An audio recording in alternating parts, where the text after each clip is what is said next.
Hello students, in this video we are going to discuss current electricity. Hope this video comes good for you. So let's get started with current electricity. So before we start, the branch of electricity can be broadly divisible into two categories. One is static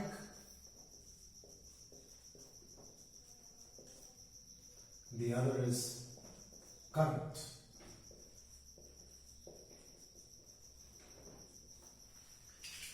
So the branch of electricity can be broadly divisible into two categories, I said.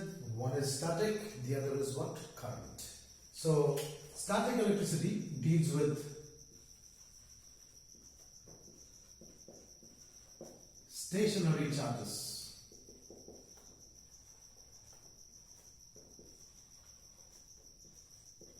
Or charges at rest. Current electricity, on the other hand, deals with moving charges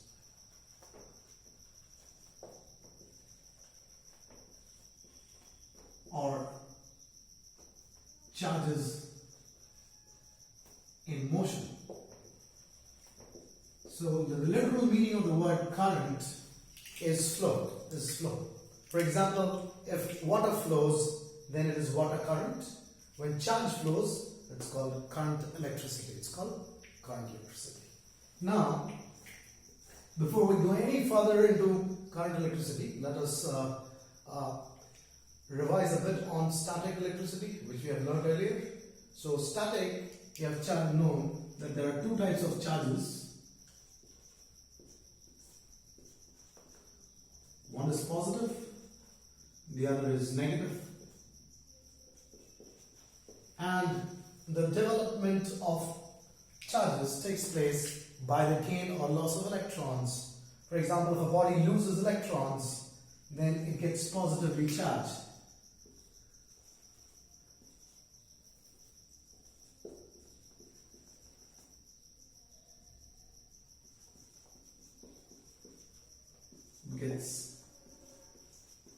Positively charged.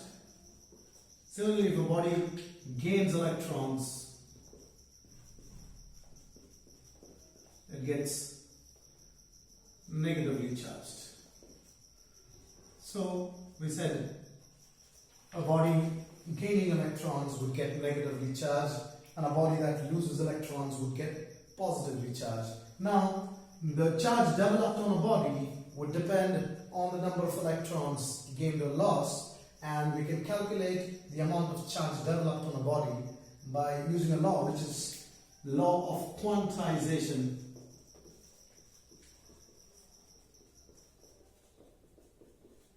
of charges.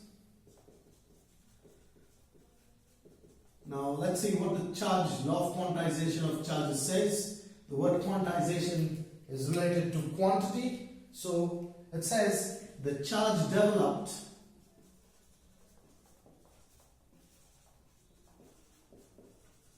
on a body is the integer multiple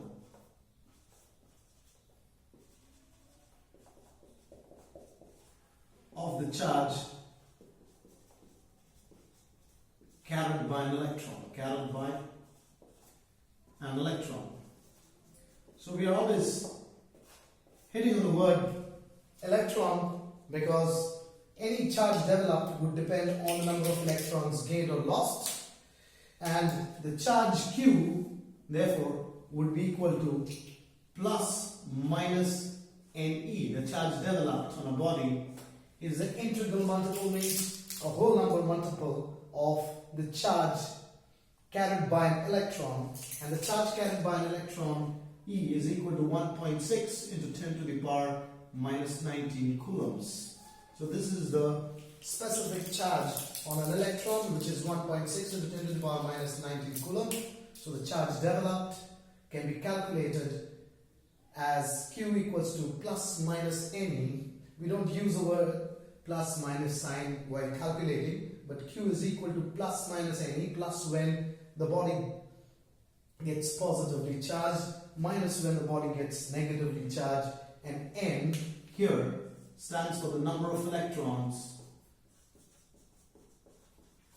gained or lost. So we have come to the law of quantization, and we have now learned how to calculate the charge developed on a body. So we can use the quantity of charge developed Q as Q equals to NE, where N would be the number of electrons gained or lost, or a number of electrons simply.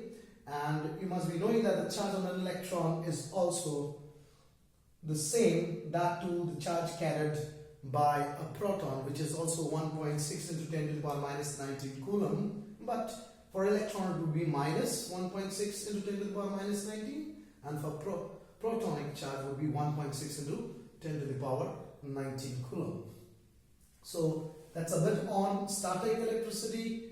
Now we move to current. Now current, we have said that current is associated with moving charges. So before we get into current electricity, here is a bridge which is between current and static electricity. We'll move from static to current. So here we have a high voltage supply. This end is positive. So the plate A here would get what? Positively charged. And similarly the plate B, as it is connected to the negative terminal, would also get negatively charged. Now we have a metal sphere suspended between both the plates, which is equidistant from both the plates, which is the distance from both the plates are the same. So we take the distance to be d from A as well as d from B. So it's suspended midway, and due to induction, which you have also again studied in static electricity, the near end of the metal sphere would get negatively charged, as electrons would be attracted to the near end, and the far end would get positively charged. So here everything is static. We have charges, but the charges are not flowing because plate A and plate B are not connected right now, because the sphere is midway between both the plates, and the force of attraction from both the plates is equal and opposite. That means if F is the force by which plate A pulls the sphere, then an equal and opposite force, F, is pulled by what? Plate B. Now the sphere remains suspended midway. If we want to find the force, we can use Coulomb's law, which says force is directly proportional to the product of charges and is inversely proportional to the square of the distance. So whatever the charge developed on the sphere here, let's be Q minus, small q minus, and here be Q plus. And we take a big Q positive for plate A, and similarly this would be big Q negative. So the force of attraction, according to Coulomb's law, would be equal and opposite from both the plates. Thereby, the sphere would remain suspended midway between both the plates, and hence the galvanometer in this case would show null deflection.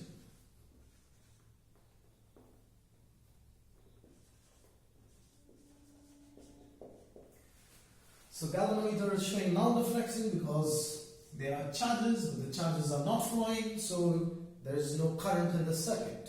Now let's say we slightly displace the sphere towards plate A. So when we displace it towards plate A, what happens is the sphere now becomes close to A, far away from B. So it touches it, as it touches it, it loses electrons and get positively charged by conduction and repels from A and move towards what? B. And as it touches B, it will again gain electrons, get negatively charged, and repel towards plate A. So we will see that the sphere now swinging between A and B, thus completing the gap between A and B. So there is a connectivity now between A and B. and what the sphere does is it pumps electrons from B to A. It takes away electrons from B and transfers it to plate A. So the galvanometer now shows deflection. The galvanometer. So we know that a galvanometer is a device that detects current. Device that detects current. Now we can say that there is current in the circuit. So what we come from here is that the charges which were stationary were made to flow when the sphere was deflected towards plate A. On touching A, it loses some electrons, moved to plate B, gained the electron from plate B, and it got negatively charged and repelled towards what? Plate A. And while swinging in between, the connectivity between A and B is brought about, so the path got closed, and there is pumping of electrons taking from B to what? A. So what we conclude from this is that the flow of electrons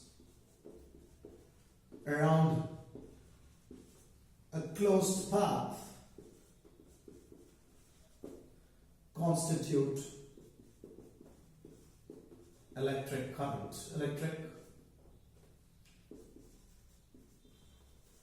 So by this time it's clear that if electrons flow across a closed path, we will get what? Electric current.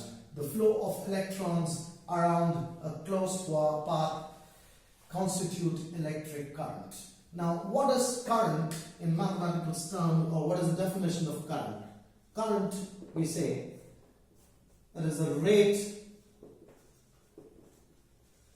of flow of charge. So current I is equal to Q divided by T. So you can make a triangle here. So you got I equals to Q divided by T. So whenever you have transposition, you can put your finger here. Supposing you're finding the charge, Q would be I into T. Supposing you're finding I, then Q divided by what? T. So current is the rate of flow of charge, and the SI unit of current is ampere. So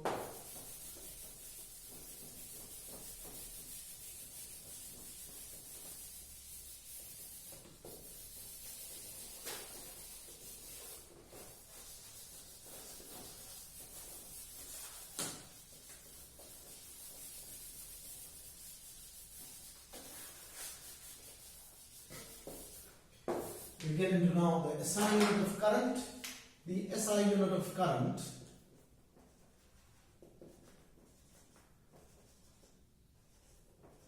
is ampere. So symbol A, you write it as A, ampere is the symbol A. So what do we have? We have I equals to Q divided by T, and we know, so 1 ampere would be the SI unit of coulomb, SI unit of charge is coulomb, so 1 ampere would be 1 coulomb divided by 1 second. 1 coulomb divided by 1 second. So ampere is coulomb per second. So if you want to write the definition of ampere, 1 ampere is the current when a charge of 1 coulomb passes in 1 second. Now coming to the next aspect of current electricity is the direction of current. Supposing we have a circuit here,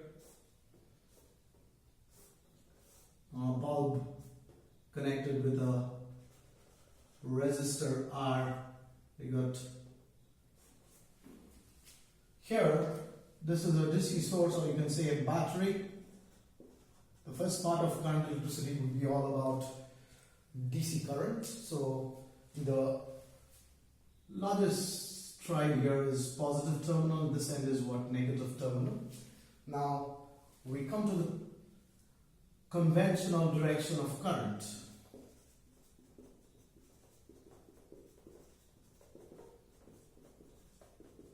So we have seen that the flow of electrons would constitute current. Now we come to the conventional direction of current. Now how do we take the conventional direction of current? We say that the battery, positive terminal of the battery, is at higher potential.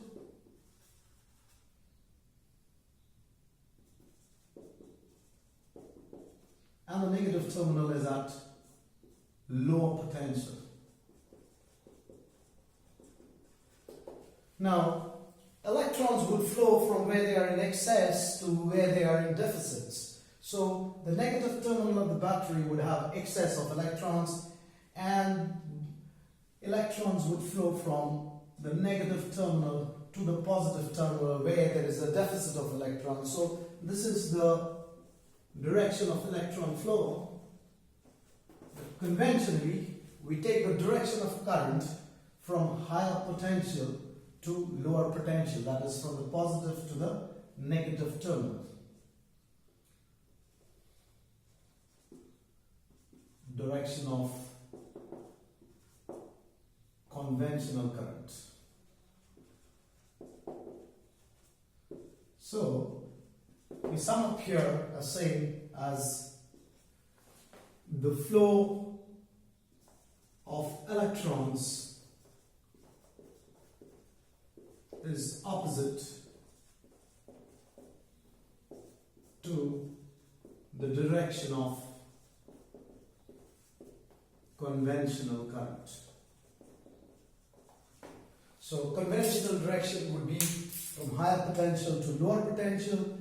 Electrons as usual would flow from where they are in excess to where they are in deficit, that is from the negative to the positive terminal. Now that's the basic thing about current. Now we move on to electric potential.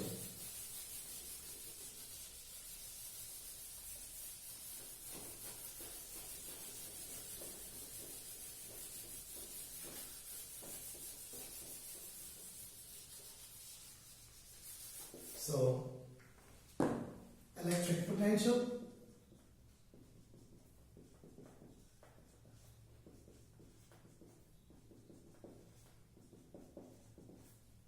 So, coming to electric potential, how do we define electric potential?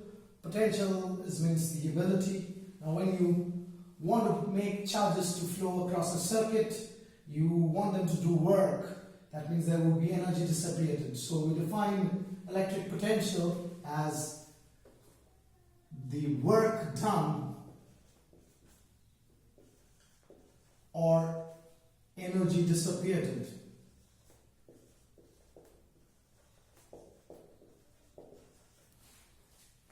in carrying a unit charge. So, electric potential V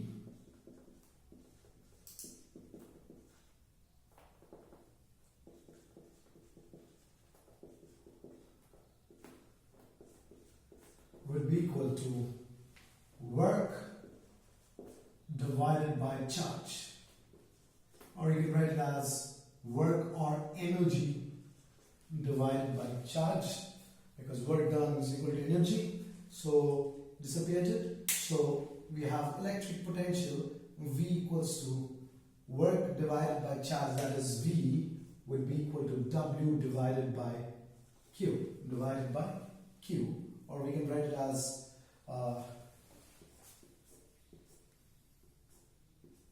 V equals to W divided by Q. You can put it as capital letter if you want, or small letter, that's done, because I said a unit charge. So electric potential is defined as the energy dissipated or work done in carrying a unit charge. Next we come to electric, the SI unit. The SI unit of electric potential is volt. So volt, we have got V is equal to W divided by Q, that is 1 volt would be equal to 1 joule divided by 1 coulomb. So 1 volt you define it as 1 volt is the electric potential when 1 joules of energy or is dissipated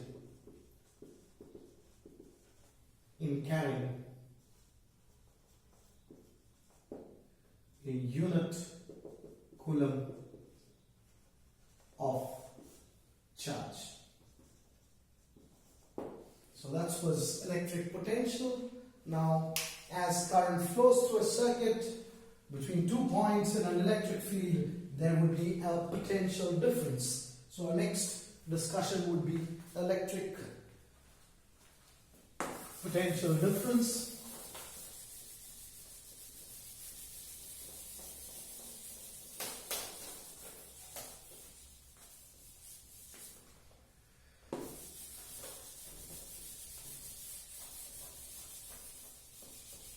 So, potential difference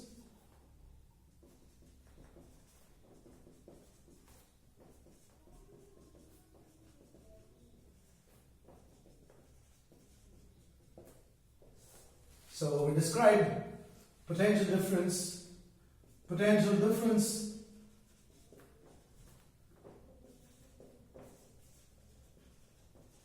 between 2 points in an electric field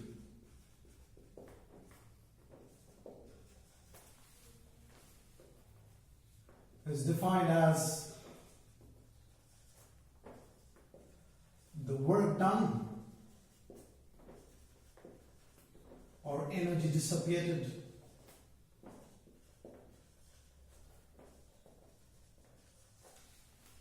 in carrying a unit charge between those 2 points.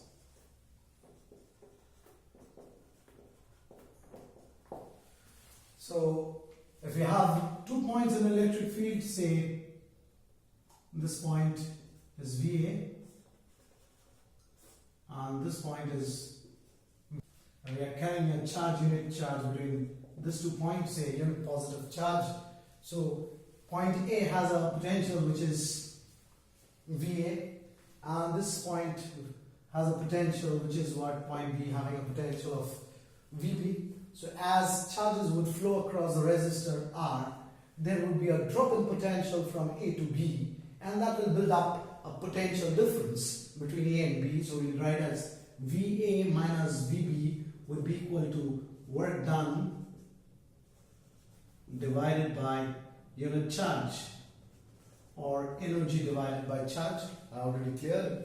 So potential difference between 2 points would be the energy dissipated or work done in carrying a unit charge between those 2 points in the electric field. Coming to the next about polar potential is electromotive force, or what we call as what EMF. So sometimes the battery potential said to be as the EMF or electromotive force. Generally, we define it as the energy dissipated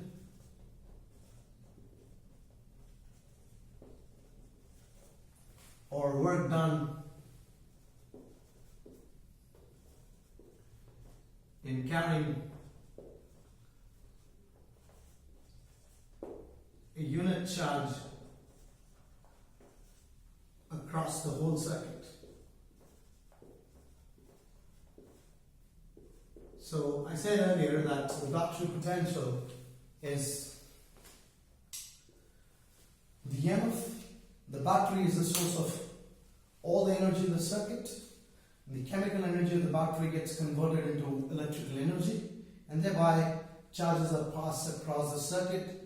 In order to overcome the resistance in the circuit, the energy of the battery is used up to overcome those resistance. So we have discussed under electric potential 3 points. One is potential, electric potential. Next we discuss potential difference and EMF. All these are measured in volts, because if we have two bodies of different masses, the difference in mass would be in kg. Likewise, mass is in kg, so the mass difference is also in kg. So potential's SI unit is volt. Potential difference SI unit should also be what? Volt. And EMF is the total potential of the battery.